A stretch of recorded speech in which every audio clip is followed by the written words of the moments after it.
in a state assembly seat in Minnesota, the United States of America.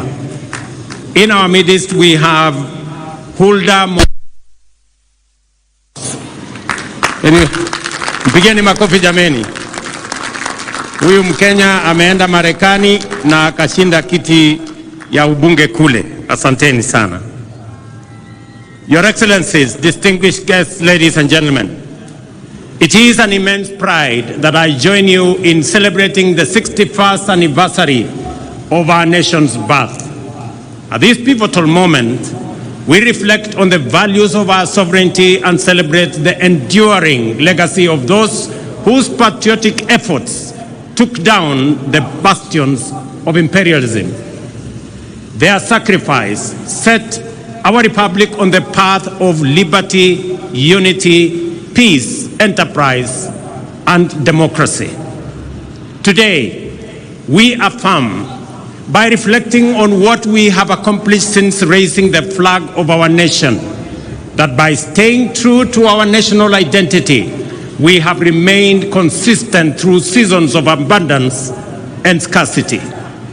We assert our essential collective character, defined by the values and principles that inspired our forefathers to struggle and sacrifice, persist and persevere, endeavor and endure until oppression gave way to freedom, exclusion gave way to unity, and marginalization gave way to equality.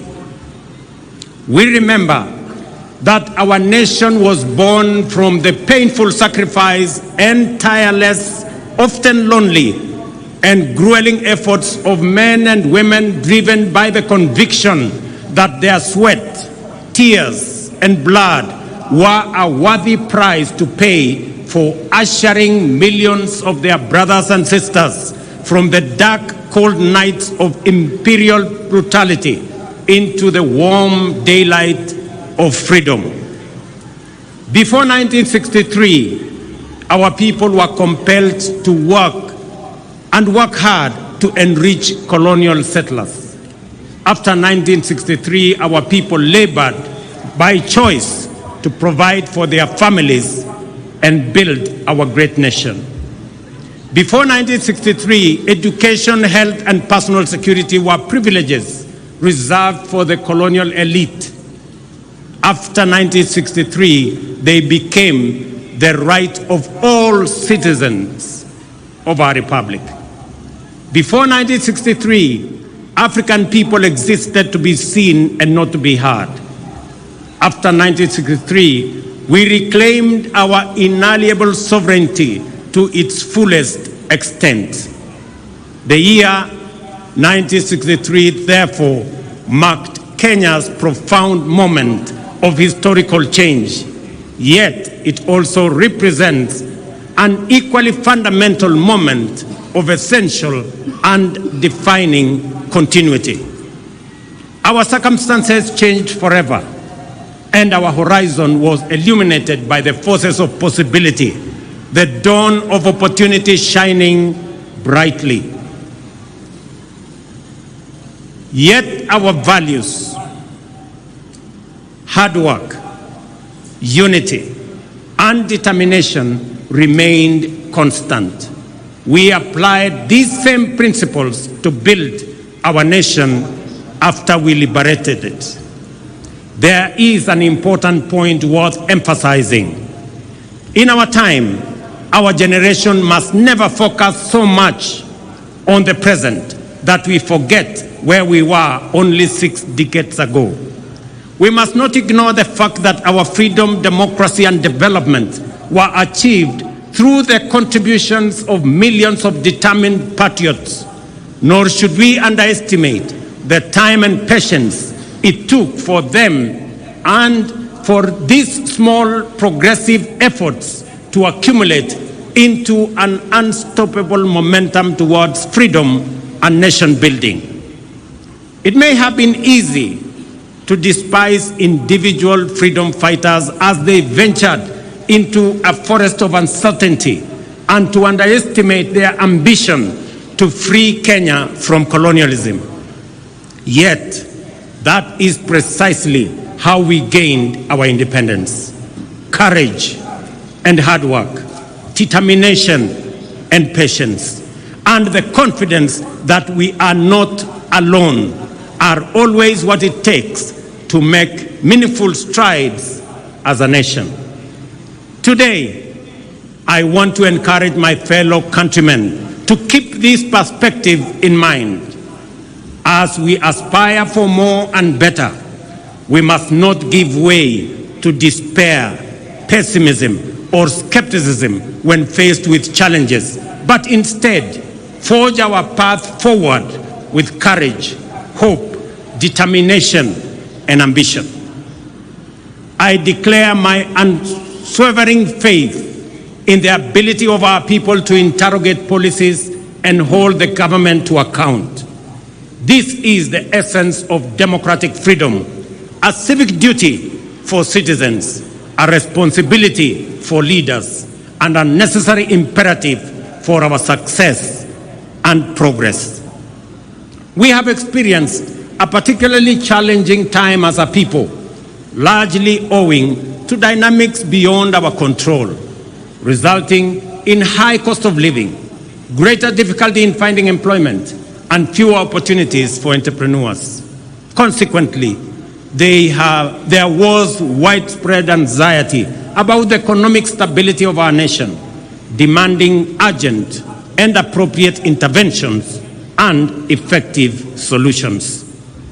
The bottom-up economic transformation agenda was inspired by our determination to confront these fundamental challenges directly and with ambition.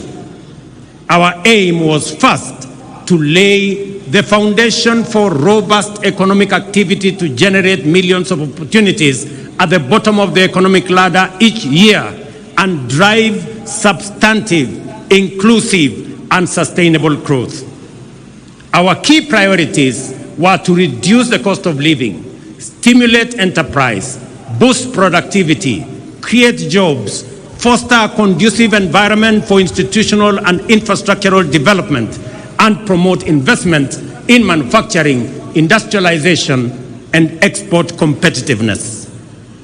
As a starting point, it was critical for us to tighten our belts and make significant sacrifices to reset our public finances on a sustainable path, enabling intensified investments in the strategic pillars of our plan and the cross-cutting enablers of rapid transformation.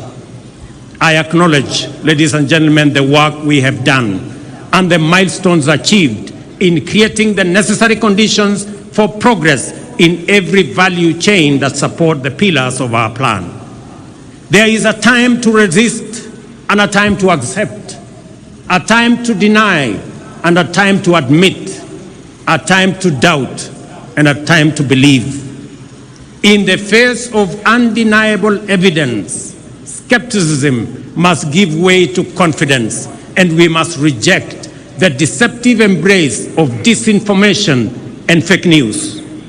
The results and positive impact of our collective pursuit of fundamental economic change can no longer be wished away. Ladies and gentlemen, financial inclusion, for example, is now a reality for millions. The Hustler Fund is marking its second anniversary on a highly successful note, having empowered millions by lending a total of 60 billion Kenya shillings so far, liberating millions from predatory lenders and precarious financial situations and enabling them to meet their needs, fund their hustles, and build their credit scores. Our ongoing conversation with borrowers focuses on concerns related to short-term duration, modest loan amounts, and the time required to increase borrowing limits. In response to this feedback, the fund has designed a new product, the bridge loan, to help Kenyans with good credit scores to transition from personal loans to enhanced facilities offering larger loan amounts with longer repayment periods. This will enable Kenyans pursue bigger, opportunities and better investments. Ladies and gentlemen, not only have we registered successive historic gains against the shame of hunger for the last 3 seasons, we are also firmly on the path towards surplus production. This impressive rise in productivity has multiplied the incomes of farmers in maize, tea, sugar, coffee, and dairy value chains. There is no doubt that this agricultural transformation is the direct result of our strategic decisions to shift public resources from consumption subsidies to support productivity. Food is now more accessible to households than before.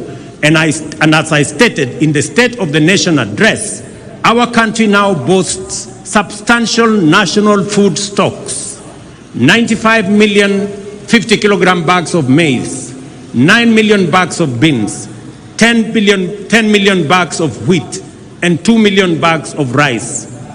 Step by step, we are building a food-secure Kenya, where every family can afford and access a meal.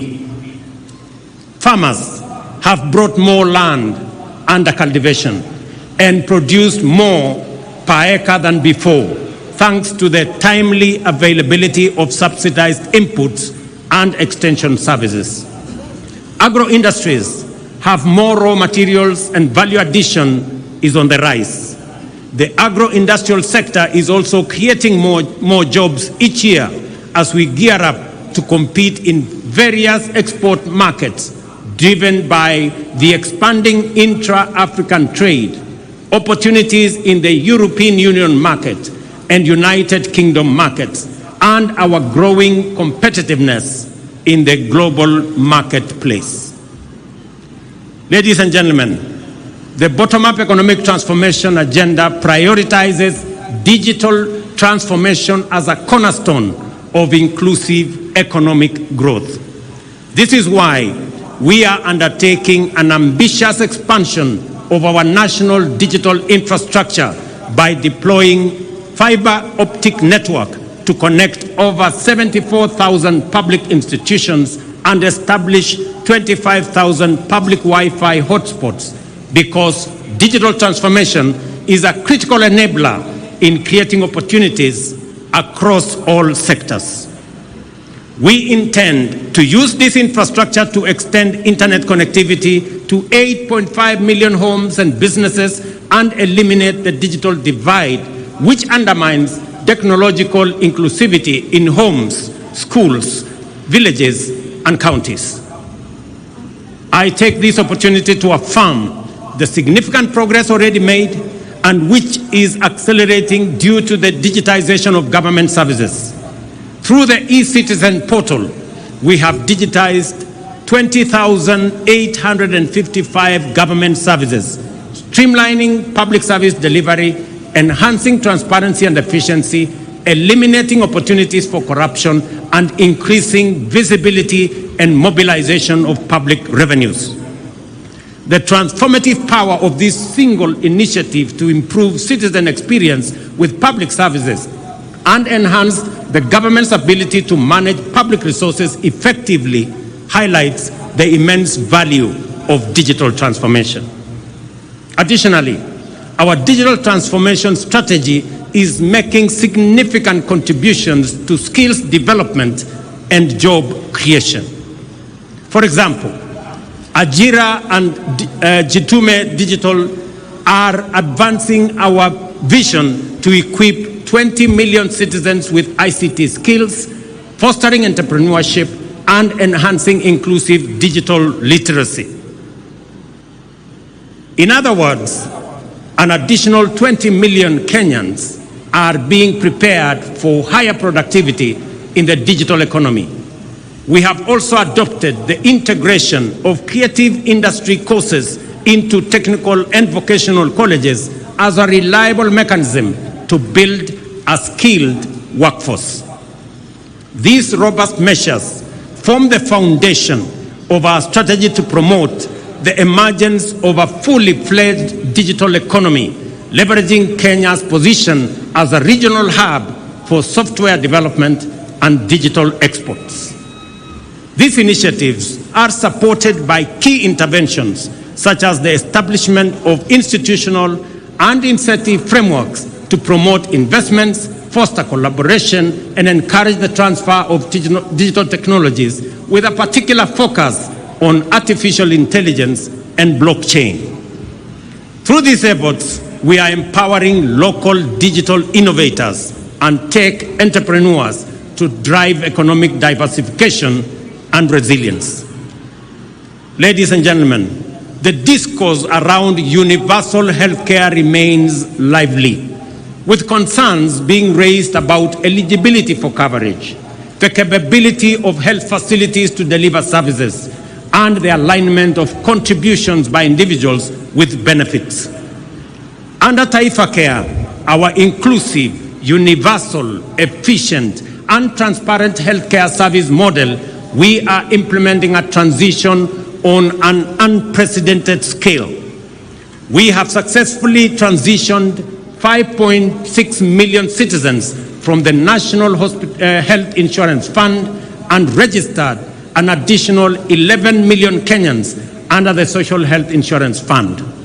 This means that in just 2 months, 11 million Kenyans who previously lacked access to healthcare services are now registered, with the registration process going full steam in every part of Kenya. I commend Kirinyaga, Nyeri, Bomet, Embu, and Lamu, the 5 leading counties so far in Taifa Care registration. At the same time, I encourage the people of Marsabit, Garissa, Mandera, West Pokot, and Turkana, who have the least registered members, to mobilize, register, and take advantage of the benefits of this transformation program. Taifa Care ensures healthcare access for all registered citizens without discrimination of whatever kind. The program has accurately determined the cost of healthcare services and products, ring-fenced resources for equipment and facility improvement, and leveraged digital technology to radically enhance the management, coordination, and delivery of healthcare, promoting efficiency, transparency, inclusivity, and sustainability. No public service delivery project of this scale and ambition has ever been undertaken in the history of our country. We are confident, however, that this will quickly surpass the 16.5 million citizens so far registered and provide all Kenyans with high-quality health care that is effective, efficient, affordable, and sustainable. Having said this, I wish to ask you this important question, each and every Kenyan. Have you registered? Nyinyi mmejisajili? Jiandikisha? Those who have registered often find that many of the issues, concerns, fears, and questions are fully addressed to their satisfaction in the registration process. I therefore encourage every Kenyan to register and enjoy the fundamental constitutional right to health care that is being rolled out. Ladies and gentlemen, after 2.25 years, the decent, durable, dignified, and affordable houses we promised Kenyans are finally here. Since September this year, 1,200 affordable housing units have been completed. Additionally, the State Department of Housing has advertised 4,888 units available for sale to the public through the Boma Yangu platform as we talk. Our goal to increase the number of mortgages from 30,000 to 1 million has now shifted gear.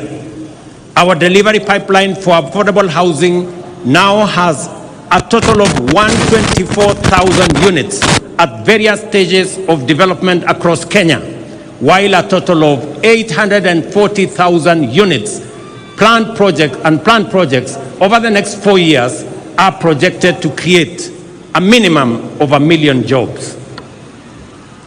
Ladies and gentlemen, despite the multiple challenges and crises we have had to grapple with, we have succeeded in keeping our commitments, taking steady steps towards our aspirations, and moving our nation closer to its destiny. Work is underway across the country, and the opportunities are opening up for many citizens, especially our young people.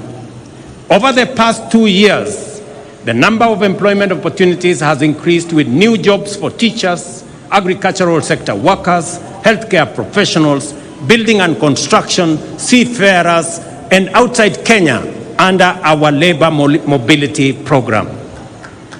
The affordable housing strategic pillar of our bottom-up economic transformation agenda has so far created 200,000 jobs and thousands of indirect opportunities across the building and construction value chain.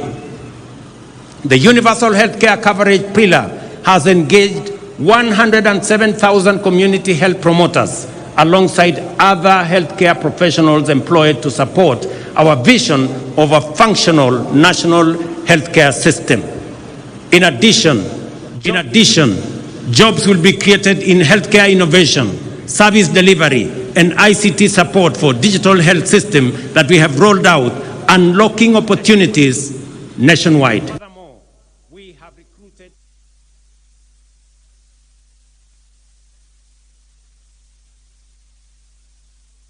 and moved the national teacher-to-student ratio closer to the United Nations recommendation of 1 teacher for every 40 learners. This December, we are hiring an additional 20,000 teachers, while our rejuvenated micro, small, and medium enterprise sector has generated 840,000 jobs this year. To address the urgent need to create opportunities for the hundreds of thousands of young men and women entering the labor market annually, we have expanded the employment opportunity spectrum and implemented strategies to secure jobs abroad to facilitate mobility and placement of suitably qualified Kenyans. Since September 2022, more than 243,000 Kenyans have secured international job opportunities in healthcare, in agriculture, and construction sectors, among other sectors. In the last 2 months alone, 12,000 have secured jobs abroad. So far, we have completed bilateral labor frameworks with 7 countries, while agreements with 2 more countries are awaiting signature. Additionally, agreements with 13 other countries are at various stages of negotiations, and we project to connect up to 2 million Kenyans with jobs abroad once this exercise is completed. Our digital superhighway and creative economy program, which involves laying 100,000 kilometers of last-mile fiber optic infrastructure and establishing digital hubs nationwide, is designed to create digital jobs at the grassroots. To date, 690,000 citizens have been trained in digital skills through the Ajira and Jitume programs in various learning institutions, including TVETs and constituency innovation hubs, out of which 180,000 young people have already been linked to online job opportunities, well on track to creating 1 million jobs through this program. Our special economic zones and export processing areas are boosting investment, manufacturing, exports, creating jobs, and increasing national wealth. In the past 2 years, we have licensed over 80 companies within these zones, creating 14,000 jobs. The 6 export processing zone flagship projects in Busia, Kirinyaga, Murang'a, Eldoret, Kwale, and Nakuru are now being developed are set to generate another 30,000 more jobs. Additionally, the ongoing operationalization of Dongo Kundu and Naivasha special economic zones will create an additional 26,000 jobs, facilitating private sector special economic zones investments and supporting county and public special economic zones operations. At the same time, young people are actively contributing to climate action, urban neighborhood improvements, and landscape restoration through the Kenya Urban Resilience or Climate Works program. Recognizing the urgency, scale, and importance of these efforts, Climate Works is designed to be ambitious. So far, 21,560 Kenyans have been engaged in Nairobi, with nearly 48% being women, reflecting a strong commitment to gender parity. The program will soon be expanded nationwide to engage 200,000 young men and women in critical infrastructure and environmental projects within our towns, cities, and communities. This initiative not only offers opportunities, but also empowers young people to strengthen the foundations of urban living and tackle climate change. We are also investing in local content creation to enhance the quality and competitiveness of Kenyan creative products for export, while facilitating the development of digital platforms to contribute and to distribute Kenyan creativity to global audiences. I am confident that we are firmly on course to transform opportunities for our creative industry. I salute the actors in our creative space whose work brings life to our cities, streets, and screens. Yet, their achievements are overshadowed by injustice. Musicians, who are the heartbeat and soul of our culture, have long been denied their rightful earnings. It is unacceptable that an artist earns as little as 10,000 shillings a year, while those tasked with collecting their royalties pocket millions monthly. This injustice, ladies and gentlemen, must end.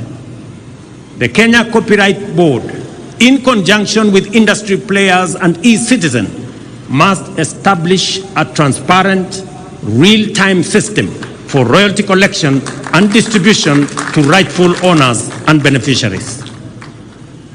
As we champion this cause, Kenya is also preparing for global leadership by bidding to host the 2026 World Creative Economy Conference, signaling our commitment to celebrate our talent and showcase our vibrant culture to the world. Hosting this conference will be a bold declaration of Kenya's leadership in the creative economy. Our committed interventions are creating jobs and opportunities, and this is only the beginning. We are building on the foundation we have laid to create more jobs going forward. The essence of the bottom-up economic transformation agenda is to enhance our capacity for incremental achievement and thus accelerate our progress in delivering our commitment for the benefit of all Kenyans. What I wish to emphasize on this Jamuhuri Day is that regardless of our difficult circumstances and despite obstacles, resistance, and anxiety, it remains the mandate of leadership to keep true to their word and the duty of government to deliver. We have every intention to fulfill our commitments and are at the point where the first projects are successfully entering maturity. The deliberate and intentional effort to develop effective strategies for creating employment opportunities within our broader economic transformation agenda is bearing fruit. From the current numbers, it is clear that employment opportunities, whether domestic, international, or online, will increase significantly in the coming days. We are determined to build a labor market capable of absorbing as many job seekers as possible, cognizant of the output of our education and training institutions, which produce talented, skilled, and motivated young people. By doing the hard work and heavy lifting now, we are laying the foundation for citizens to seize opportunities in the coming future. As we do this, let us reflect on the lessons of history and rise above our political differences to deliver for Kenya. Those who came before us overcame far more turbulent divisions to score a historic victory whose everlasting legacy benefits us today and will endure for posterity. As they fought hard to reclaim our sovereignty, the enemies of our freedom deployed state-of-the-art technologies of the time, the radio and the aeroplane, to disseminate disinformation and propaganda. This was meant to discourage, trick, and deceive people that freedom fighters had been defeated and their leaders been captured and neutralized. Our heroes and heroines were not deterred and inspired by the righteousness of their cause and the transformational moment they were in, soldiered on courageously.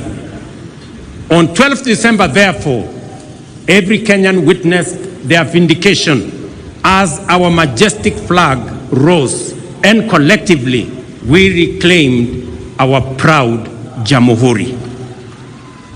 Jamuhuri Day is also a moment for Kenyans to expose the fake news aimed at discrediting our ambition, sabotaging our hope, and seeking to dampen our resolve. I have no doubt that the national economic transformation agenda will succeed and deliver for the people of Kenya. I have no problem with discourse, criticism, and alternative proposals. In fact, I welcome them and listen to feedback in order to learn, improve, and become better. At the same time, I see clearly that a lot of what passes for fact are actually falsehood, and that most opposition is based on inaccurate representations and sometimes outright disinformation. We are at the stage in our social development when digital technologies have immense capacity to amplify disinformation, magnify fake news, and distort facts beyond all recognition. If we give in to these emerging negative trends, we shall pay with our freedom, democracy, and development. I therefore urge all Kenyans to participate fully in our democratic discourse, even as we work hard in nation building. At all times, let us endeavor to engage on the basis of truth. Failure to do so will take us down the path of negativity, tear us away from the values we cherish, and turn us into a people estranged from unity, who sabotage development, undermine democracy, and destroy our republic in pursuit of political expediency. When we say that the cost of basic commodities has come down, it is a fact. When we say that inflation has come down, it is a fact. When we say that our farmers are producing more and better, it is a fact. When we say that Kenyans who have registered for Taifa Care are receiving better services than before, it is a fact.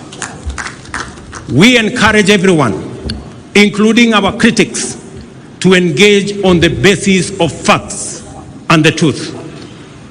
If some of us persist in the culture of reckless negativity, for how long will cynics mobilize Kenyans to deny facts that they can feel, that they can touch, and they can see?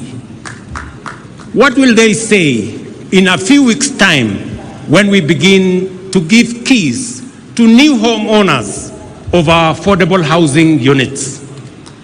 What will they say at the thousands of plumbers, electricians, teachers, health workers, building and construction workers, digital workers, and many more who are already at work, including the 300 young men and women who yesterday were flagged off by my deputy to go and work abroad, joining thousands who are already abroad. Ladies and gentlemen, I am confident in the future of our nation and the capacity of our national transformation agenda to deliver, because I appreciate the strategies we have put in place, the work underway, and the commitment of our people and their motivation to make their contribution. I count myself as one of the many millions of Kenyans who want the best for our nation and all its people, and are committed to putting in the effort required to make our dreams come true. We are driven by strong hope and unwavering optimism, as well as unfailing desire to reach for a better tomorrow. It is confidence based on understanding, hope built on truth, and optimism that stands on the firm foundation of facts. We must do all we can to maintain the essential character of our republic as an open and free democratic society. This implies that we must also do all we can to ensure that our political competition and rivalry never degenerates into contest to assault democracy, oppose development, and demoralize the people. We must remember that whatever else sets us apart, we are united by a desire to achieve the best for Kenya and its people. With this in mind, we must promote inclusion and broaden our platform for collective engagement to allow articulation of diverse viewpoints and the expression of fresh, new, and bold approaches. To be transformational, we must be ready to transform ourselves and our strategies on a continuous basis.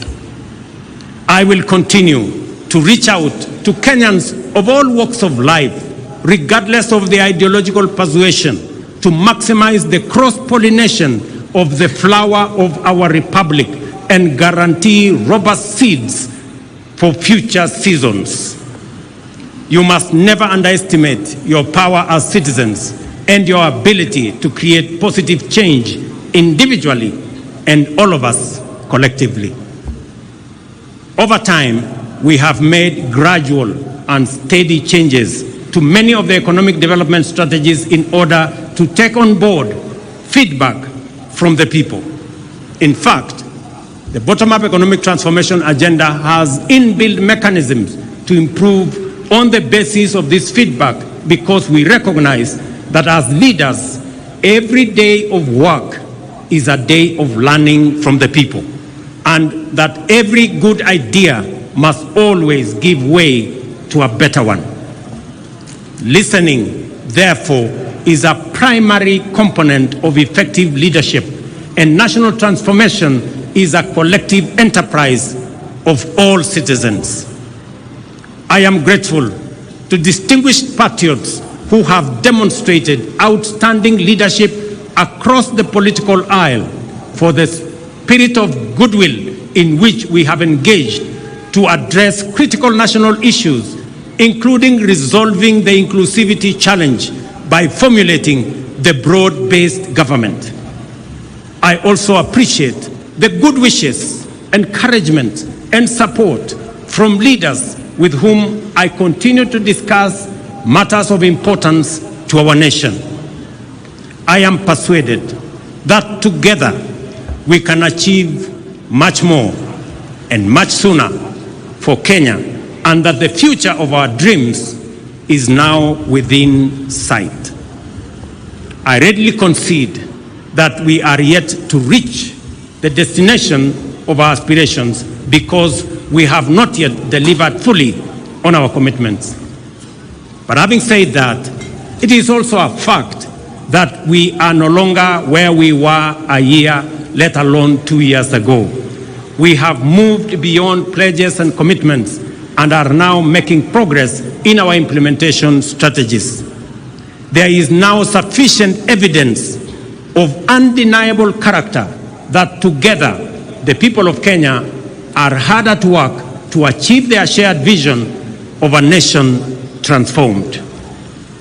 Our ability to feed the people and to keep them healthy, to empower them and connect them to opportunities, to keep them safe and protect their freedom is improving by leaps and bounds. When we all unite, inspired by a shared aspiration to undertake national building, we shall make our nation great, and our collective legacy will inspire present and future generations. Ndugu wa Kenya, wacha nimalizie kwa kuwauliza, mumesikia yale mambo tunafanya kuhusiana na mambo ya afya. Na wauliza wazazi wote, pale Januari watoto wetu wakirudi shuleni, sasa Taifa Care inataka kila mtoto wa Kenya awe na bima ya afya. Wakati wazazi mtarudisha watoto wenu shuleni, tunataka kila mzazi aandamane na mtoto wake ndio tuweze kusajili watoto wote wa Kenya, ili watoto wote wa Kenya tuwapangie mambo yao ya afya. Vile nimesema, tutazidi na kujenga daraja ya umoja na ushirikiano kati ya Wakenya wote kutoka sehemu zote, dini zote, vyama zote. Tuungane ndio tuweze kushughulikia mahitaji na mipango na maendeleo ya taifa letu la Kenya. Ndugu wa Kenya, nawatakia Krismasi njema na mwaka wenye mafanikio makubwa sana wa 2025. God bless you all. God bless our great country Kenya. Asanteni sana. Asante sana Mheshimiwa Rais. Niombe kwa heshima sote tuweze kusimama kwa wimbo wa taifa.